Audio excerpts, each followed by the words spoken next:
जैसे पहला क्वेश्चन है, ठीक है, इंपॉर्टेंट क्वेश्चन है और ये क्वेश्चन पूछा गया है, उस विकल्प का चयन करें जो तीसरे शब्द से उसी प्रकार संबंधित है जिस प्रकार दूसरा शब्द पहले शब्द से संबंधित है। सिंपल भाषा में बोले तो बच्चों लिखा है रंग।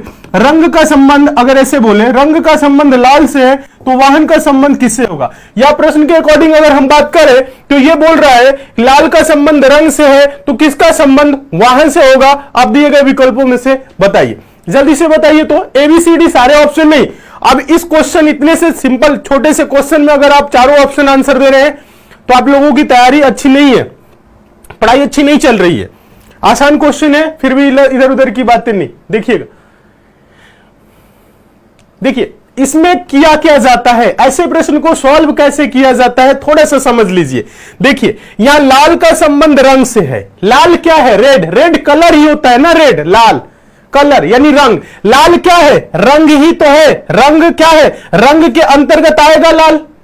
लाल क्या होता है? अगर हरा बोले तो हरा क्या है? कलर है, ये भी रंग ही है। लाल पीला हरा नीला काला सफेद अगर बोले तो ये क्या है? रंग है। तो बताइए ये सड़क क्या है? वाहन होता है सड़क? नहीं, सड़क पे वाहन चलती है तो वाहन नहीं होता है। ट्रक क्या होता है? वाहन होता है? हाँ, ट्रक वाहन होता है। पेट्रोल वाहन होता है? नहीं, पेट्रोल वाहन में पड़ता है। डीजल भी वाहन में पड़ता है, गैस भी वाहन में पड़ता है। तो इसको हम नहीं रखेंगे, सड़क को नहीं रखेंगे, पेट्रोल को नहीं रखेंगे। ट्रक टायर क्या होता है? वाहन होता है? नहीं, टायर को भी हम वाहन के अंतर्गत नहीं रखेंगे। लेकिन जो ट्रक होता है ना, इसे हम वाहन के अंतर्गत रखेंगे। तो इसका संबंध किससे हो जाएगा? ट्रक से। ठीक है, देखिए लाल क्या है? रंग है। ट्रक क्या है? ट्रक वाहन है। ठीक है, ट्रक वाहन है। हाँ, अब टायर का मतलब ये ना सोचिएगा ट्रक टायर को भी हम वाहन कह देंगे, टायर को वाहन नहीं करेंगे। हाँ, ये बोल सकते हैं कि वाहन के अंतर्गत आ जाएगा टायर, मतलब वाहन में लगे होते हैं टायर, ये बोल सकते हैं। लेकिन डायरेक्ट बोल दे कि टायर वाहन है, नहीं, ट्रक जो है वाहन है, लाल रंग है, बस यही चीज है, ज्यादा कुछ नहीं करना है। ठीक है, हाँ, बी ऑप्शन आ रहा है, एकदम सही है, बहुत अच्छे। चलिए नेक्स्ट देखिए दूसरा क्वेश्चन। इस क्वेश्चन का आप लोग आंसर दीजिए। क्वेश्चन नंबर सेकंड, ये भी इंपॉर्टेंट है, पूछा गया क्वेश्चन है। क्वेश्चन ये उस विकल्प का चयन करें जो तीसरे शब्द से उसी प्रकार संबंधित है जिस प्रकार दूसरा शब्द पहले से संबंधित है। त्रिभुज का 3 से है तो किसका संबंध 4 से होगा, ये पूछ रहा है। इन विकल्पों में से बताना है। या आप इस प्रश्न को ऐसे देख सकते हैं, 3 को त्रिभुज बोल रहा है तो 4 को क्या बोलेंगे बताइए? चतुर्भुज। हाँ, ऑप्शन भी आपको देखना है। पंचभुज दिया है, खडभुज दिया है, आयत दिया है, कोण दिया है। चलिए बताइए, इस क्वेश्चन का आंसर दीजिए। ये सब क्वेश्चन आते हैं आपके एसएससी के एग्जाम में, आसान है, बस थोड़ा सा समझना है। अभी धीरे धीरे इसमें लेवल हम आप लोगों की बढ़ाएंगे, पहले बता दीजिए।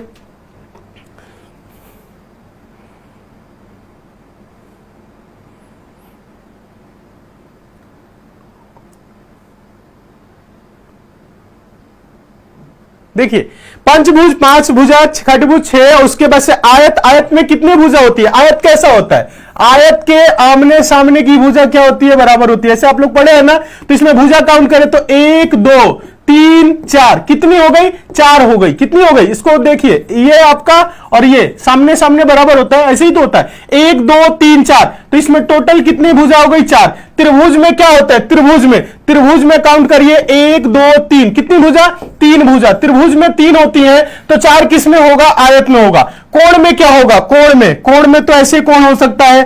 कोण आपका कैसे हो सकता है? 90 डिग्री। कोण में देखा जाए तो ये दो भुजाएं हो रही है। तो आपको क्या बताना है? क्या बताना है? आयत। आप क्या बोलेंगे? आयत बोल रहे हैं सारे बच्चे, वेरी गुड। आयत में कितनी होती है? 4। चतुर्भुज बोल दिया होता तो भी हम आंसर दे देते, लेकिन डायरेक्ट ये त्रिभुज चतुर्भुज नहीं दिया है। त्रिभुज तो दिया है, चतुर्भुज नहीं दिया है।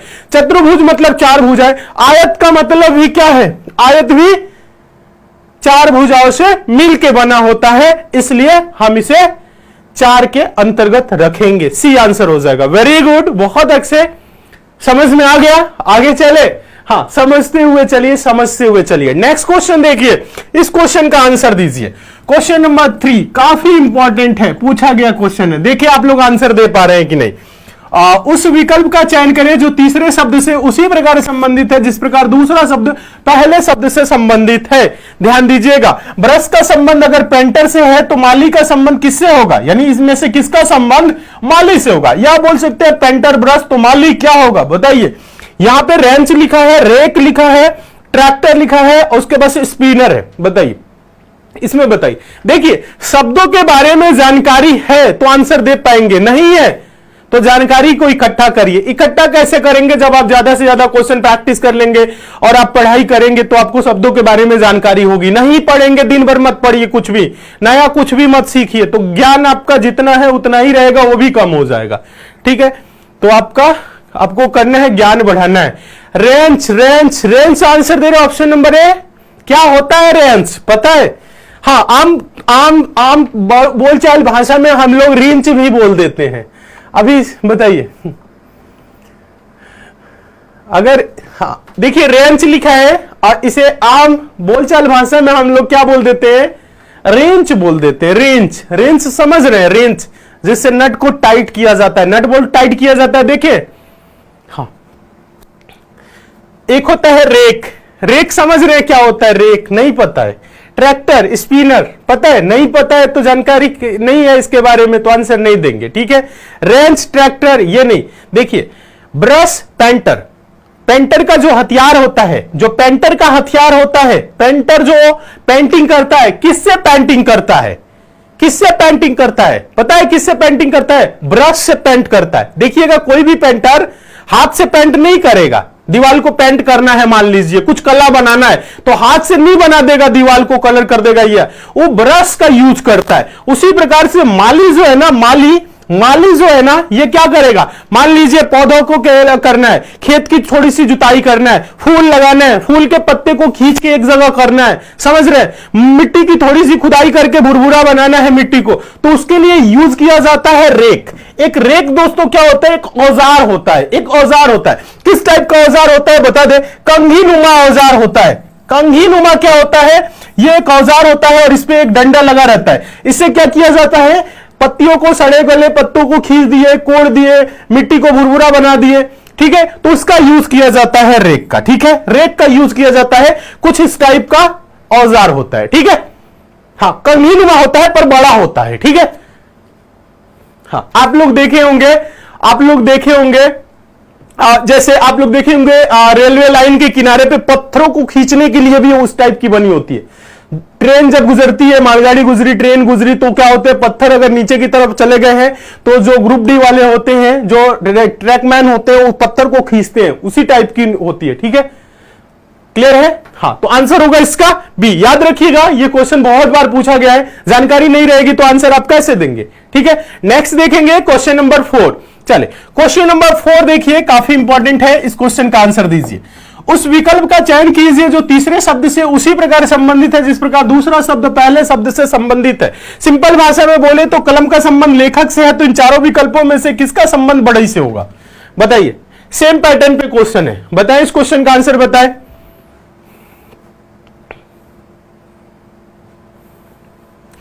अच्छा, रेक का अर्थ नहीं पता था। नहीं पता था तो यही होता है ना, नहीं जब पता रहेगा तो आंसर आप कैसे देंगे?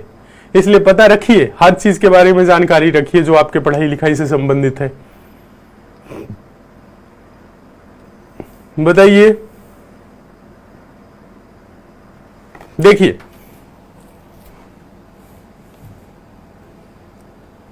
लकड़ी लकड़ी लकड़ी लकड़ी लकड़ी, कितने लोग? लकड़ी, फर्नीचर। अच्छा, लकड़ी, फर्नीचर, सबसे ज्यादा आंसर आ रहा है ऑप्शन नंबर बी और उसके बाद दे रहे हैं डी। ठीक है, कुछ बच्चे रिंच भी बोल रहे हैं और कुछ बच्चे आरी भी बोल रहे हैं। रिंच लिखा हुआ है, समझ रहे हैं? तो बताइए क्या इसको हम कौन सा ऑप्शन को सही माने? एक बार आप लोग बताएं तो किस ऑप्शन को हम सही माने? एक बार आप लोग बताइए, इसमें हम किस ऑप्शन को सही माने? बताइए। आरी, लकड़ी, रेंज, फर्नीचर, किसको सही माने?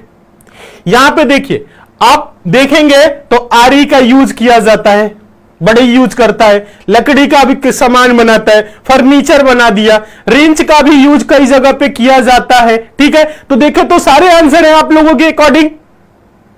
तो मतलब ही क्या रहा? मतलब ये आपको समझ में नहीं आ रहा है कि बोल क्या रहा है? ये बोल रहा है कि कलम का संबंध लेखक से है। ठीक है, देखा जाए तो लेखक का जो औजार होता है, लेखक किससे लेखनी करेगा? लिखेगा किससे? मान लीजिए एक लेखक है, उसको कविता लिखना है तो किससे लिखेगा? मुंह से लिखेगा? मुंह से बोल सकता है, लिखेगा नहीं ना, कलम से ही लिखेगा।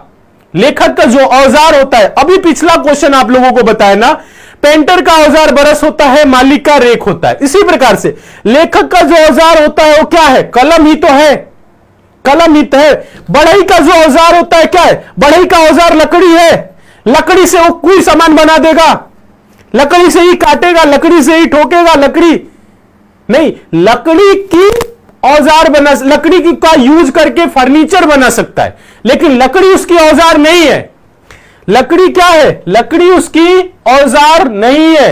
लकड़ी की भले कटाई पिटाई करे, लेकिन उसे यूज करता है लकड़ी काटने में। किसका यूज करेगा बताइए? रिंच का यूज करेगा? नहीं। फर्नीचर का यूज करेगा, लकड़ी का बताइए। बढ़ई जो होता है ना, बढ़ई कारपेंटर, उसका जो औजार होता है क्या फर्नीचर होता है? फर्नीचर तो बनाता है, लकड़ी से बनाता है।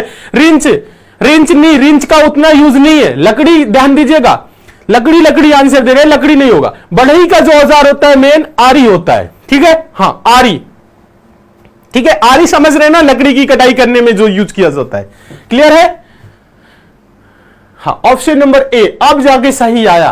कुछ भी नहीं सोचना है आपको, थोड़ा सा सोचना है पहला दूसरा ये हो क्या रहा है, ये कैसे आधारित है, जैसे ये संबंधित है उसी प्रकार से आगे सॉल्व करेंगे। चलिए नेक्स्ट देखेंगे क्वेश्चन नंबर 5, इसका आंसर दीजिए। देखिए मैथ की जानकारी है कि नहीं आप लोगों को, काफी इंपॉर्टेंट क्वेश्चन है। क्वेश्चन नंबर 5 क्या बोल रहे हैं? उस विकल्प का चयन कीजिए जो तीसरे शब्द से उसी प्रकार संबंधित है जैसे दूसरा शब्द पहले शब्द से संबंधित है। सिंपल भाषा में बोले तो 2D का संबंध त्रिभुज से है, तो 3D का संबंध किससे होगा? या आप ऐसे सोच सकते हैं, त्रिभुज को 2D बोल रहा है तो किसको हम 3D बोलेंगे? अर्धगोला, आकृति, वर्ग, आयत।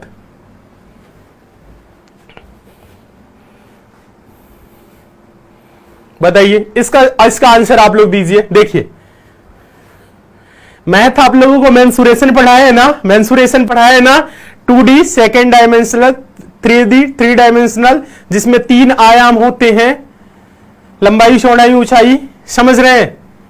जिसमें लंबाई चौड़ाई हो क्या होता है? 2D, जैसे आयत हो गया, वर्ग हो गया, ठीक है? गोला, गोला नहीं, क्या सर, जैसे वृत्त, समझ रहे हैं क्या होता है ये सब 2D के अंतर्गत आते हैं। 3D क्या होता है? 3D समझ रहे हैं?